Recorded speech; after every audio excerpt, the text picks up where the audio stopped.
जी हाँ दोस्तों, इस चैनल पर कैसे हैं अच्छे तो लाइक सब्सक्राइब कीजिए। कैसे कमेंगे चैनल। जी हाँ दोस्तों, हम आप सबको बात देखे सूरज तो ये गाना एक खेसारी लाल यादव को ट्रेंड कर रहा है विदेशों में। ये गाना को खूब एंजॉय किया जा रहा है। यह जो सपना था कि सर्बिया को कि बाहर में गाना बस के वो भी अब साकार हो रहा है, ताकि गाना आगे से आगे जा रहा है। आप लोग देखिए और गाना कैसे विदेशों में शादी में खूब धूम मचा के गाना गा रहा है।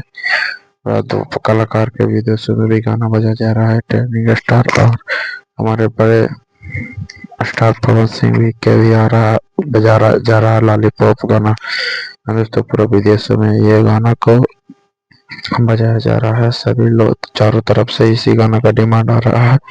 लॉलीपॉप और किशोर भैया को गाना, दोनों स्टार को गाना को आगे बजाया जा रहा है। इंग्लिश के भी लोग ये भी गाना, भोजपुरी जैसे गाना सुनते रहते हैं।